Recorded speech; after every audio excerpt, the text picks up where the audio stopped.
Hello everyone, in this video I will be recapping the chapter 63 and 64 of the manhwa called Revenge of the Iron-Blooded Sword Hound. The same night, Vicar returned to the main house and went to Chihuahua's office. With a happy expression, he congratulated him for entering through the main door this time and not like last time when he entered through the window. Chihuahua looked at Vicar and called him Deputy Consul. He leaned against the wall and put his hand on his forehead. A bit nervous, he asked the secretary a question. Outside the building, there were many people gathered, staring at the window where Vicar was. He asked Chihuahua the reason why so many people were gathered around the building. Chihuahua informed him that the news of Deputy Consul's return had spread throughout the empire, and he also explained that all those people had come to personally welcome the Deputy Consul. Vicar, somewhat nervous, put his hand on his head and explained to Chihuahua that he was tired. At that moment, the office door started to slowly open. Pomerian opened the door and entered the office, calling Vicar Dad. He approached her and caressed her head, reminding her once again that he was not her father but her uncle. With a pleasant smile, Pomerian nodded and then showed him a white mouse she had in her hands, explaining that its name was Baba. She also explained that she had caught this mouse all by herself. Upon seeing the state of the mouse, Vicar told her that it was a cute dead mouse and advised her to be careful as she could catch the Black Plague.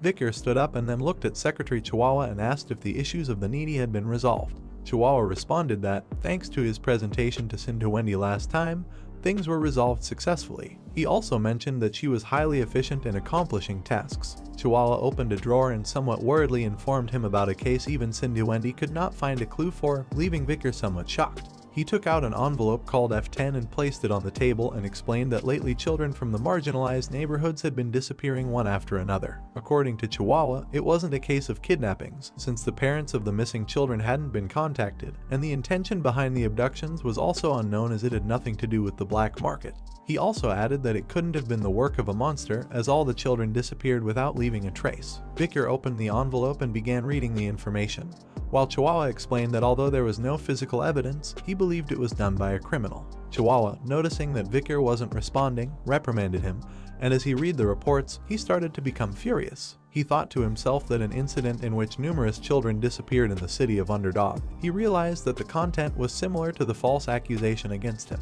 so he thought that would happen in the next decades and quickly realized that this had something to do with what was happening right now. While he was lost in his thoughts, Pomerian caught his attention. He turned around and asked Pomerian not to bother him since he was busy. While she had the live mouse in her arm, she revealed that the mouse had survived, leaving Chihuahua and Vicar speechless. Vicar asked Pomerian if she had brought the mouse back to life. While she looked at the mouse, she answered yes. She began to play with the mouse, and Vicar put his hand on his chin and thought to himself that this was clearly corpse reanimation, a black magic that could be performed using negative mana. Vicar approached Pomerian and asked her since when she had learned to do something like this. The mouse climbed onto Pomerian's head and she began to count her fingers, and she replied that it had been 3 nights ago. She explained that she had observed what the people of the tribe were doing and started to imitate them. Vicar, somewhat astonished, stared at her and thought that he had discovered Pomerian in a village of the Lakoko tribe. He began to wonder if it could be that she had learned black magic and necromancy from the Lakoko tribe on her own. The children of the Baskerville and Morg families, who were said to be home to only geniuses, who barely felt mana until the age of 8.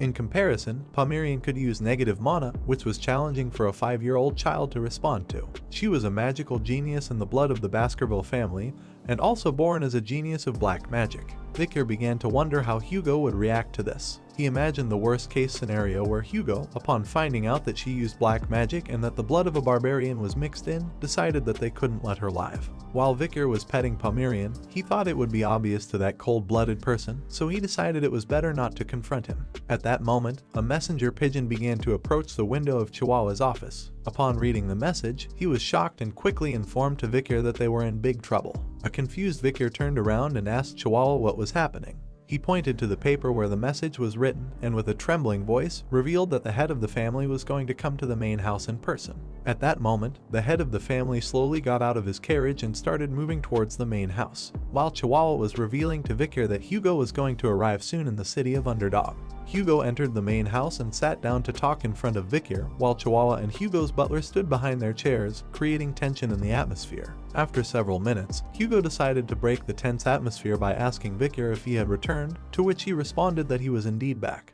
Chihuahua felt relieved to see that someone had finally broken the tension in the atmosphere. Vicar looked to the side and thought to himself that because Hugo had returned, he quickly took Pomerian to the next room and began to pray that nothing would happen.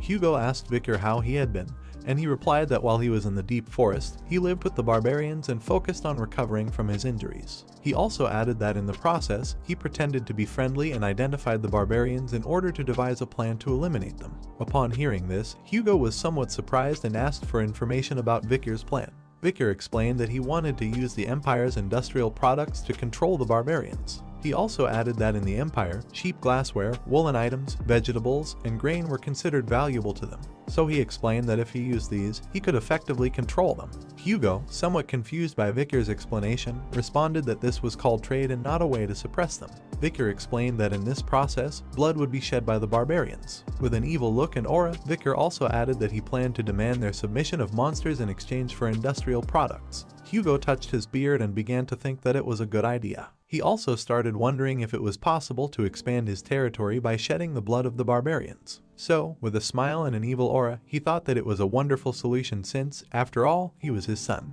Vicker informed him that he had already built the infrastructure. Upon hearing this, Hugo decided to leave him in charge of the trade with the barbarians. Upon hearing the conversation between Hugo and Vicker, Chihuahua was shocked and started sweating, thinking that this was the conversation of a father and a son who had reunited. Hugo's butler looked and with a tear in his eye, thought that if the patriarch was smiling like this, there must be some reason behind it. He hadn't seen him smile like this in the past 2 years since the young Master Vicker had disappeared. Vicker started to drink some tea and thought to himself that he didn't want the people of Balak to suffer because of the Baskerville family. From the perspective of the Baskerville family, it seemed like the natives were dying as they eliminated the monsters, but in reality, they were only returning to where the madam was. He wanted to avoid a confrontation with Baskerville and buy time to increase Balak's power. Hugo, who was unaware of the existence of the madam, would think that the natives would easily accept this without realizing that their enemy, the forest natives, were increasing their powers. At that moment, Hugo placed his teacup on the table, and Vicker and Chihuahua started staring at him intently. Suddenly, the tea in the cup started heating up to very high temperatures, then Hugo became furious and told Vicker that they were not going to trade with the Lakoko tribe.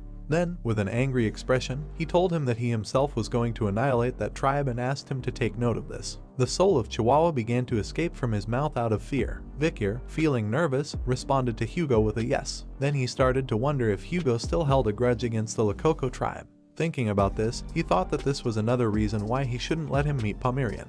Hugo put his hand on his head and said aloud that it had been a long time since he had seen his son, but now it seemed that all he had been doing was saying bad things about the barbarians. He asked Vicker not to exceed the front line again, leaving him somewhat surprised. Hugo also explained to him that after saving Morg's daughter and disappearing, they were able to obtain a great diplomatic benefit from the Morgs. Hugo also mentioned that the imperial family learned about this emotional story, and now they thought highly of the Knights of Baskerville. Despite everything that had happened, for a father who lost his son, everything was meaningless, as getting things in exchange for losing a son had no value. Hugo asked Vicker again to try not to strain himself too much from now on. Upon hearing this, Vicker couldn't help but think of the word pretense, as before returning, the night he escaped after being falsely accused, he felt the sensation of a sword piercing his back. And the cold stares of the bloodhounds, with whom he had shared joys and sorrows, he could instantly realize that he had been abandoned by his own master. His father didn't even give him the chance to explain, causing his fangs to not become dull from his pretense. Vicker, with a murderous look, thanked his father Hugo Le Baskerville for having been concerned about him. At that moment, Pomerian entered the room and started calling Vicker uncle, causing him and Chihuahua to start feeling the danger of the situation.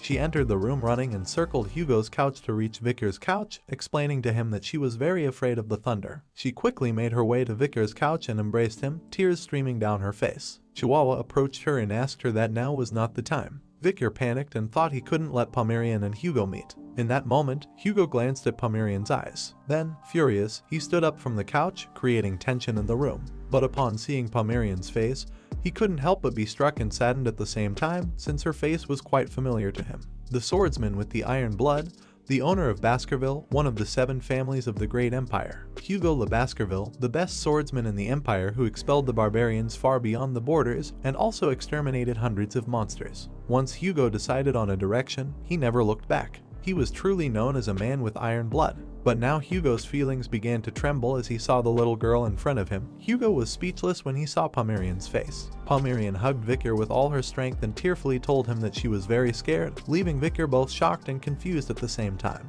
Tears streaming down her face, Pomerian looked at Hugo again, then started crying once more and told Vicar that she was very scared of that man's mustache, leaving Chihuahua speechless. Upon seeing the situation, Vicar quickly intervened and asked his father to calm down. Nervously, he also explained to Hugo that she was a little girl he had personally brought for an errand. He also explained that initially when he saw her red eyes, he thought they were a family trait, but later after investigating, he found out that she was from a border tribe.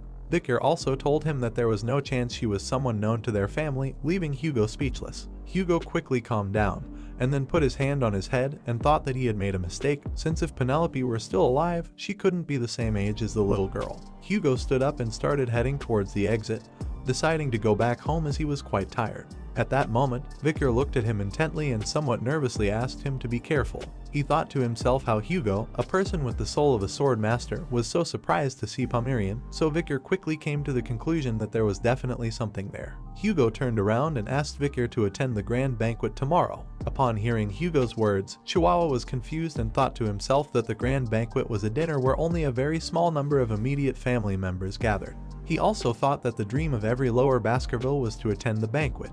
Vicar said goodbye to Hugo, telling him that they would see each other tomorrow. Just before leaving through the door, Hugo looked at Pomeranian once again, who was in Chihuahua's scared arms. That same night, Vicar placed some pillows on his bed and covered them with sheets while he lay down on the floor next to the bed. With an empty stare, Vicar thought that after washing himself with hot water and lying on the soft bed, he felt uncomfortable and couldn't sleep.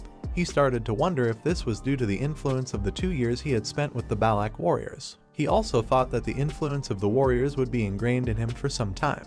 He thought that Hugo's reaction had been quite unexpected. Based on his previous reaction to the incident with Pomeranian and the amulet, he had to make a decision. After the grand feast tomorrow, he planned to hint to Hugo that Pomeranian might prove to be a good card for him to strike a decisive blow. Either way, he had to do it in a way that wouldn't harm Pomeranian. Vicar closed his eyes to sleep, but at that moment, the curtain in his room moved. Vicar quickly realized that something was wrong. His senses did not fail him as a hooded woman entered his room. The woman slowly unsheathed her knife and approached Vicar's bed. At that moment, a voice told the woman that less than a day had passed since he had returned, but news traveled fast. Vicar placed one of his hands on the bed and, using the momentum, delivered a powerful kick to the hooded woman.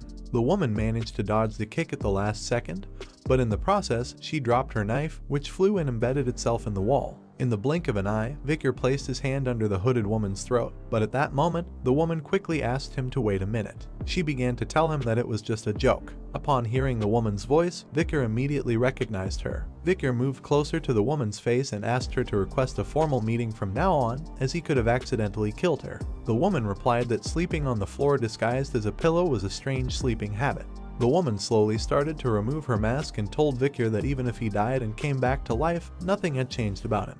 After removing the mask, the woman greeted him, and Vicar looked at her and asked her not to cause a scene by calling her by her name, Sindhu Wendy. She began to approach the bed and asked Vicar if he had sent her to Chihuahua, and she also asked him how he had known that she was going with the girl who received 10 billion. Vicar began to put on his shirt and replied that trust was generated by increasing wealth.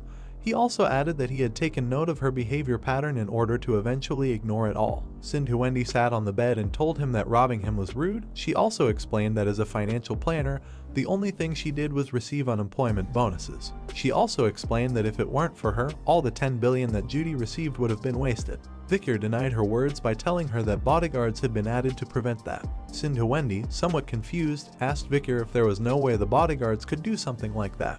Vicar revealed to her that financial experts had also been assigned among the bodyguards. He himself had given orders to filter various traders. Sindhu Wendy, somewhat surprised, asked if he was referring to those bodyguards. Vicar looked her in the eyes and reminded her that he himself had ordered her to let them get close. She immediately realized that Vicar had been with playing her from beginning to end. As Vicar was fixing his hair, he asked Sindhu Wendy what information he had requested. She reached into her suit and pulled out envelopes with information and handed them to Vicar. Seeing this, he thought that her personality hadn't changed much in the past 2 years. He asked Sindhu Wendy to place it in the file next time and send it instead of hiding it in her suit.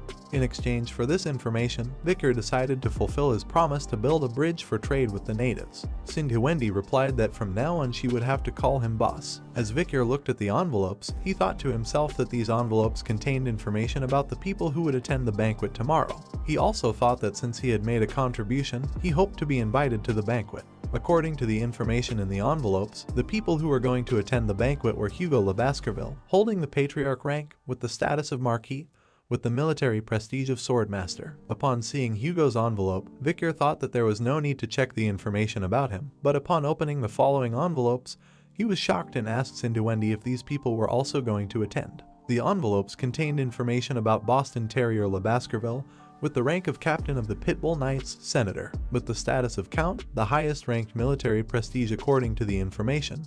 He was Hugo Le Baskerville's half-brother. He also hated being tied to any place and had a very aggressive and unruly personality. The other envelope contained information about Great Dane Le Baskerville, a captain of the Mastiff Knights and a senator. With the status of Count, the highest ranked military prestige, he was Hugo Le Baskerville's half-brother. He didn't get along with anyone, but had a particularly bad relationship with the Count, Boston Terrier. Vicar became somewhat confused upon seeing this since these people usually didn't attend family events. He asked Cindy what was going on. Cindy replied that they were coming to see the young Baskerville legend who had returned alive. She also assumed they would come to take Vicar to their nightly orders. Vicar started looking at the other envelopes and told her he was sure he would be quite tired tomorrow. Among the envelopes, he saw one that contained information about Osiris Le Baskerville, a representative with the status of Viscount and the highest ranked military prestige. He was Hugo Le Baskerville's eldest son and was currently the first heir of the family. Upon seeing this, Vicar asked Cindy if Osiris was also going to attend.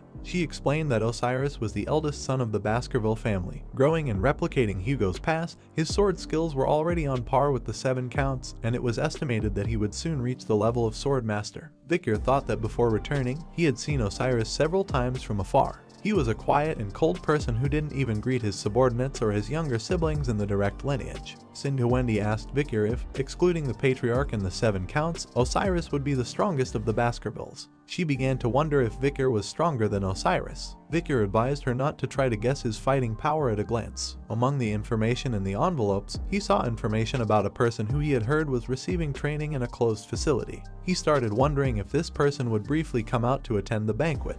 This person was Set Le Baskerville, a consul of the underdog city and a member of the Chamber of Representatives. He held the status of Viscount and had an intermediate level military prestige. He was Hugo Le Baskerville's second son and was currently the second heir of the family. His talent for sword handling was far behind his elder brothers, and he had been particularly sickly from a young age. His personality was not typical of a Baskerville, as he was gentle and kind. When he was young, Hugo would chase him for being weak. He was the only one who shed tears for the hounds that died like trash. He was the only respectable person in Baskerville. Vicar thought there must be a reason why he had to meet him. After reviewing all the envelopes, Vicar forcefully left them on the table and told Cindy that these were unexpected names. Cindy, somewhat confused and angry, explained that she had done a lot of research and also asked why he had rushed to look at them. Vicar simply replied that he knew them better than anyone else. He thought to himself that there would be a great feast tomorrow. He started staring at the envelopes and with a smile, he told Cindy that many fun things were going to happen tomorrow. This is the end of the video. If you guys want to see the next part, don't forget to subscribe and like the video.